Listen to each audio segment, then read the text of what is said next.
சிறகின் உறவுகளுக்கு காலை வணக்கம். இன்றைய செய்தி அலசலில் பல்வேறு முக்கிய செய்திகளை பார்க்க இருக்கின்றோம். குதிரை பேர வழக்கில் சென்னை காவல் நிலையத்தில் இன்று செந்தில் பாலாஜி ஆஜராகிறார் அப்படின்னு போட்டிருக்கிறாங்க. ஏற்கனவே 8 பேர் கைது செய்யப்பட்டிருக்கிறார்கள். இந்த குதிரை பேரம்னு சொல்கிறாங்களே, நமக்கு ஒன்றுமே புரியலை.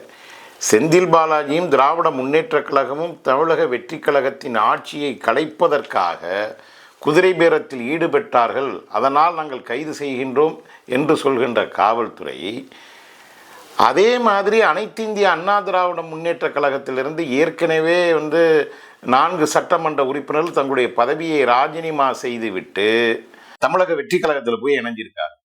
அதுக்கப்புறம் விரான்மலை விஜயபாஸ்கர், கரூர் MR விஜயபாஸ்கர், இப்படி பல பேர் தங்களுடைய MLA பதவியை ராஜினாமா செய்துவிட்டு தமிழக வெற்றி கழகத்தில் இணைந்திருக்கின்றார்களே, இது அவர்கள் விருப்பத்தின் பேரில் இணைந்தார்கள் அப்படின்னு நீங்க சொல்லலாம். ஆனால் இதுக்கு பேர் என்னங்க? இது குதிரை பேரம் இல்லையா? இது மறைமுகமான குதிரை பேரம் இல்லையா? இவங்கெல்லாம் யாருங்க? தியாகியா? சுதந்திர போராட்ட தியாகியா? அனைத்து இந்திய அண்ணா திராவிட முன்னேற்ற கழகத்திலிருந்து இப்ப போயிருக்கிறாங்களே, இவங்கெல்லாம் யாரு? இந்தி போராட்டத்துல பங்கேற்று மொழியை காப்பதற்காக அப்படி போராடியதும் தியாகம் பண்ணாங்களா? இல்ல தமிழ்நாடு எல்லை மீட்பு போராட்டத்துல கலந்துகிட்டதுக MR விஜயபாஸ்கர், வெல்லமண்டி நடராஜன், செங்கோட்டையன், இவங்கெல்லாம் தியாகம் பண்ணிட்டு தமிழக வெற்றி கழகத்துக்கு போயிருக்காங்களா? எந்த அடிப்படையில் குதிரை பேரம்னு இவங்களை தரப்ப மட்டும் சொல்றீங்க? இவங்க தரப்பு பண்ணது வெளிப்படையான குதிரை பேரம்னா, அந்த பக்கம் ஆதவ அர்ஜுனாவும் இன்றைக்கு முதல்வராக இருக்கின்ற நடிகர் விஜய் அவர்களும் பண்ணிக்கிட்டு இருக்கிறதுக்கு பேர் என்ன? இதை தாண்டி ஆதவ அர்ஜுனா என்ன சொல்றாரு? அனைத்து இந்திய அண்ணா திராவிட முன்னேற்ற கழகம் என்பது எங்களுடைய தாய் கழகம் அப்படிங்கிறாரு. அதை உருவாக்குனது MGRப்பா, அதுக்கப்புறம் அதை வளர்த்தெடுத்தது அம்மையார் ஜெயலலிதாப்பா. இதெல்லாம் ஆதவ அர்ஜுனுக்கு தெரியுமா தெரியாதா? நம்ம காதுல பூ சுத்திட்டு இருக்கிறாங்க. எனவே 2 தரப்பையும் தூக்கி போட்டு உள்ள வச்சு குமுறுனா எல்லா உண்மையும் வெளில வந்துடும். இந்த பக்கம் ஆதவ அர்ஜுனாவுக்கு ஒரு ஊமை குத்து, இங்கிட்ட செந்தில் பாலாஜிக்கு ஒரு 2 ஊமை குத்த குத்தி விட்டோம்னா எல்லா உண்மையும் வெளியே வந்துடும். இதுதான் யதார்த்தமான நடக்கிற சம்பவங்கள் அப்படின்னு இந்த பத்திரிகையில கவலைப்படுறது மாதிரி ஒரு செய்தியை போட்டு இருக்கின்றார்கள். அடுத்த ஒரு முக்கிய செய்தியாக LNG காஸ் மீதான கட்டுப்பாடுகள் நீக்கம் அப்படின்னு இருக்காங்க. இது தொழிற்சாலைகளை பயன்படுத்துற வாயு. இப்ப இந்த கார்மூஸ் சலசந்தியில இந்த இந்த முரட்டு முத்தன் ஒரு உலக ரவுடி இருக்கிறான் பாருங்க, ட்ரம்ப் மெண்டல் பைய, அவன் பண்ண கூத்துங்க.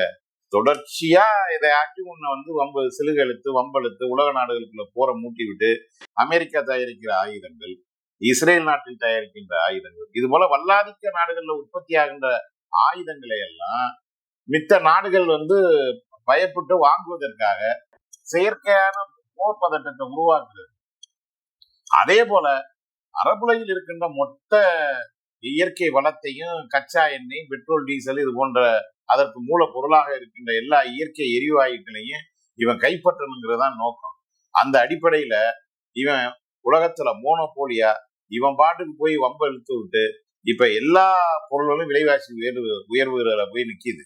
இந்த சூழ்நிலையில தான் சமையல் எரிவாயு விலை உயர்ந்துருச்சு, பெட்ரோல் விலை உயர்ந்துருச்சு, டீசல் விலை உயர்ந்துருச்சு. இப்படி எல்லா விலையும் உயர்ந்து இந்த தொழிற்சாலையில பயன்படுத்துற LNG கேஸும் உயர்ந்திருக்குது. இப்ப எல்லா கட்டுப்பாடையும் இந்திய அரசு தளர்த்திருச்சுன்னா எல்லா விலை பொருளையும் குறையணுமா இல்லையாங்க? பெட்ரோல் விலையை குறைக்கல, டீசல் விலையை குறைக்கல. சும்மா இந்த ஹோட்டலுக்கெல்லாம் கொடுக்குறாங்க பாருங்க வணிக சிலிண்டர், அதுக்கு மட்டும் ஒரு 50-100 ரூபாய் குறைச்சி விட்டுட்டு நாடகம் ஆடிக்கிட்டு இருக்கிறாப்புல நரேந்திர மோடி அவர்கள். அதைத்தான் இந்த செய்தியாக இதில் போட்டு இருக்கின்றார்கள். சிறப்பு டெட் தேர்வு கடினமாக இருந்தது. நேற்று பட்டதாரி ஆசிரியர்கள் கருத்து தெரிவிச்சிருக்கிறாங்க. இன்றைக்கு நம்ம பிள்ளைகளை கஷ்டப்பட்டு படிக்க வைக்கணும். எல்லாம் கல்லூரியில போய் படிச்சுட்டு வெளியில வந்தா படிப்புக்கு ஏற்ற அந்த மதிப்பெண் வாங்கியிருப்பாங்க. அதுக்கப்புறம் போய் நம்ம வேலை வாய்ப்பு அலுவலகத்துல பதிவு செஞ்சிருப்போம். அதுல முதன்மை அடிப்படையில, அதாவது சீனியாரிட்டி அடிப்படையில வேலைக்கு முன்னாடி எல்லாம் கூப்பிடுவாங்க. அப்படிதான் நம்ம ஐயப்பன் வேலைக்கு போனாங்க, நம்ம அண்ணன் தம்பி முன்னாடி எல்லாம் வேலைக்கு போனாங்க. இன்னைக்கு எப்படின்னா, நீ எவ்வளவுதான் படிச்சிருந்தாலும் நுழைவுத் தேர்வு கட்டாயமா எழுதணும்னு எல்லா படிப்புக்கும் நுழைவுத் தேர்வு கொண்டு வந்துட்டாங்க.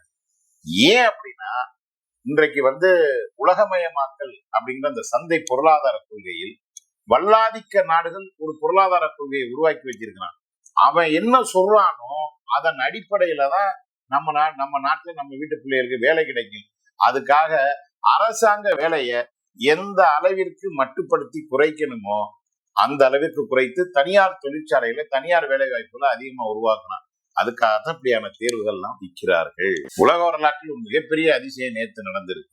என்ன அப்படின்னா, ஈரான் நாட்டுடைய உச்ச தலைவராக ஐயா அயதுல்லா அலி கமேனி இருந்தார் இல்லையா, அவரை கடந்த பிப்ரவரி மாதம் அமெரிக்கா குண்டு வீசி கொண்டுட்டான்.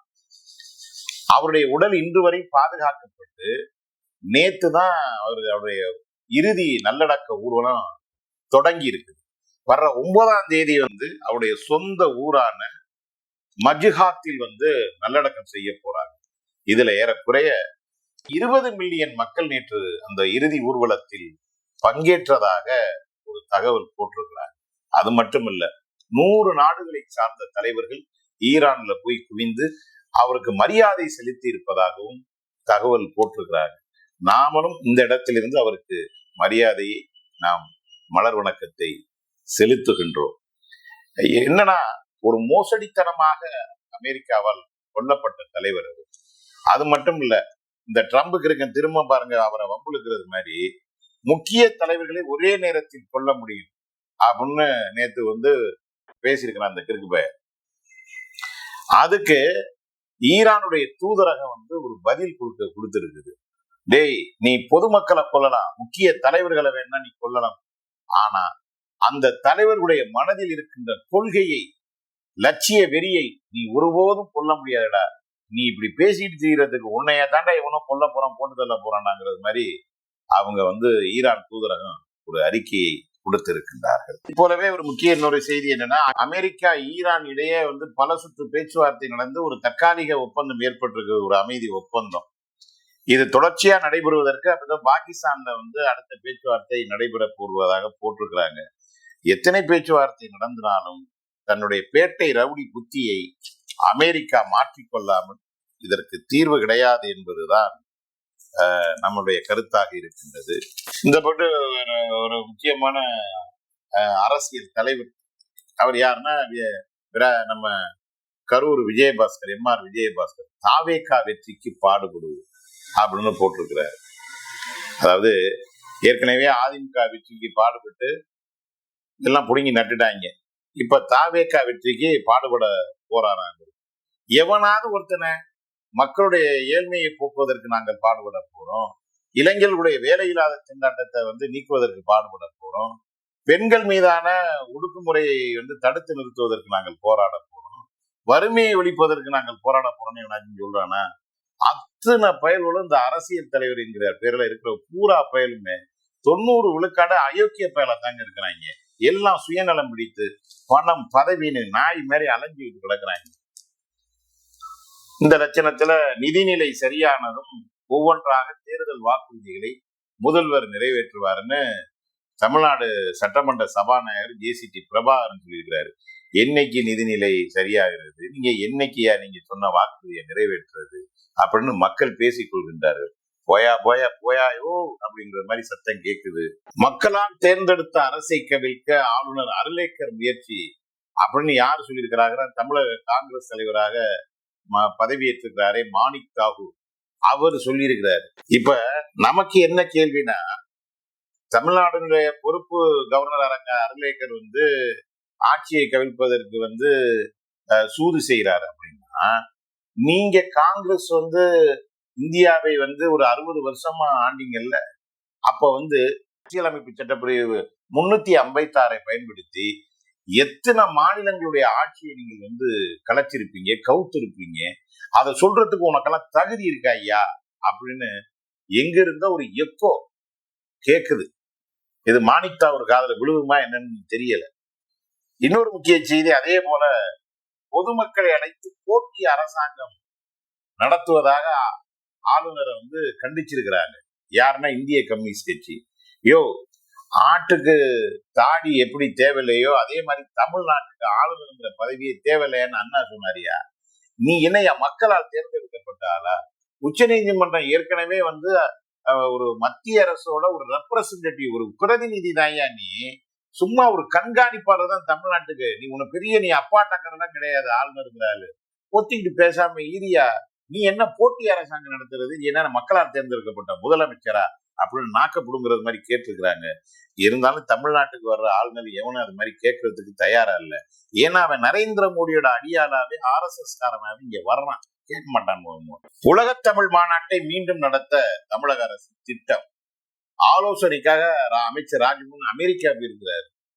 உலகத் தமிழ் மாநாடு தமிழ்நாட்டில் நடக்கணும். இவர் எதுக்குங்க அமெரிக்கா போய் ட்ரம்ப சந்திக்கிறதுக்கு போயிருக்கிறாரா, என்னையாது அப்படின்னு போய் பார்த்தோம்னா அங்க இருக்கிற அறிஞர்களை எல்லாம் ஆலோசனை பண்ணி உலகத்தமிழ் மாநாட்டை இங்க நடத்துறதுக்கான முயற்சி செய்ய போறாங்களாம். ஏற்கனவே கருணாநிதி அவர்கள் கோயம்புத்தூர்ல உலகத்தமிழ் மாநாடுங்கிற பேர்ல, செம்மொழி தமிழ் மாநாடுங்கிற பேர்ல கனிமொழி மாநாடு நடத்துன்னு சந்தி சிரிச்சிச்சு.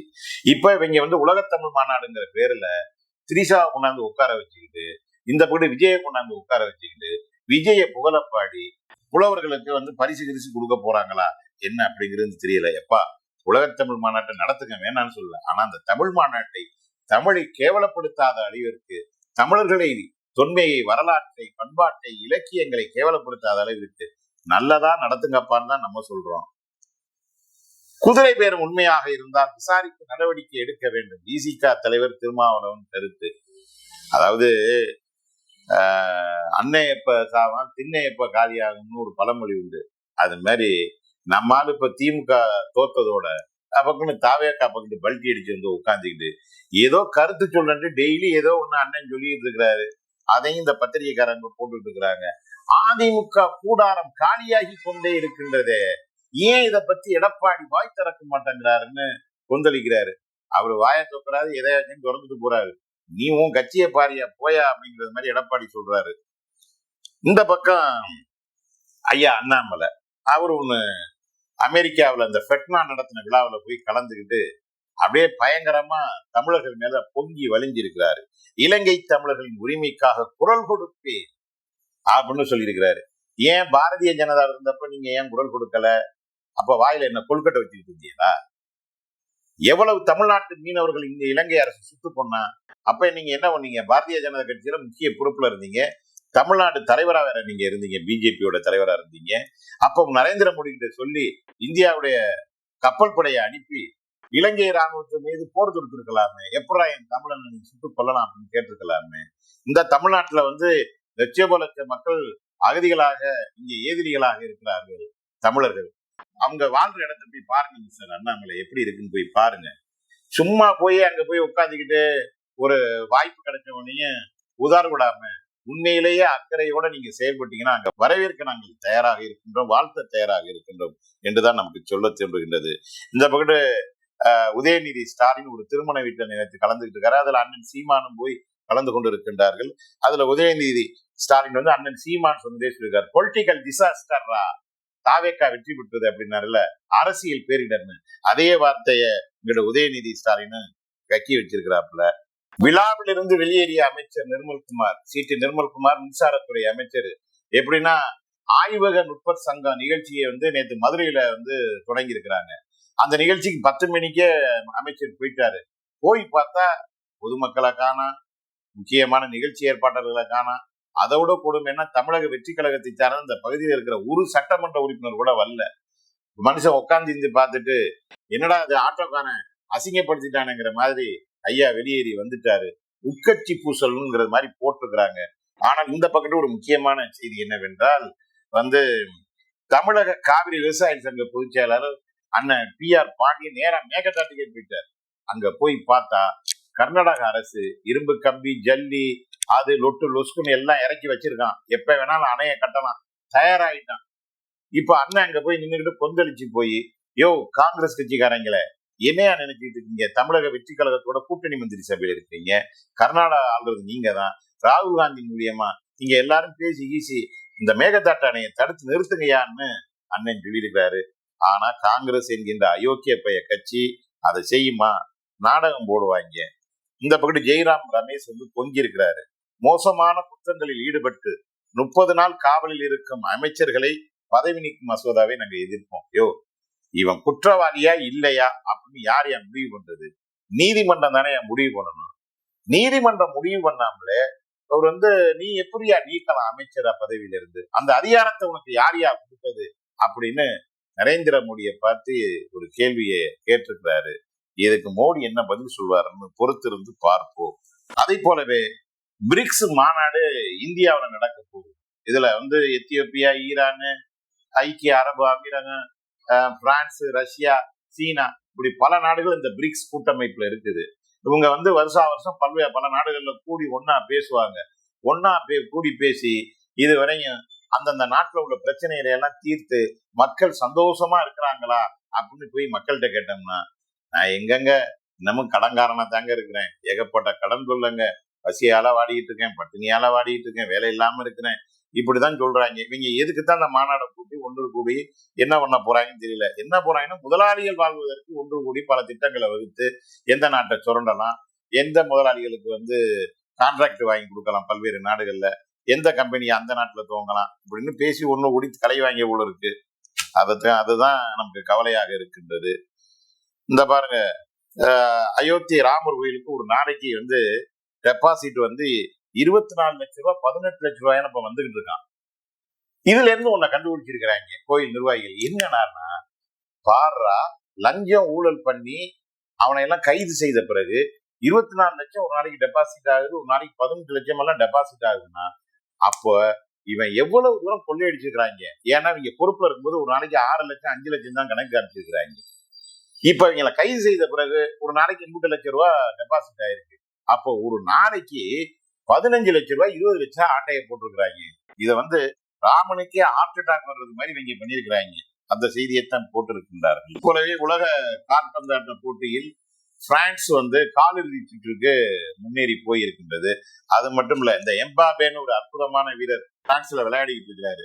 அவர் இப்ப நடப்பு உலக கோப்பை போட்டியில அதிகமான கோல் அடிச்சவர் லியோனல் மெஸ்ஸி, அர்ஜென்டினா வீரர்.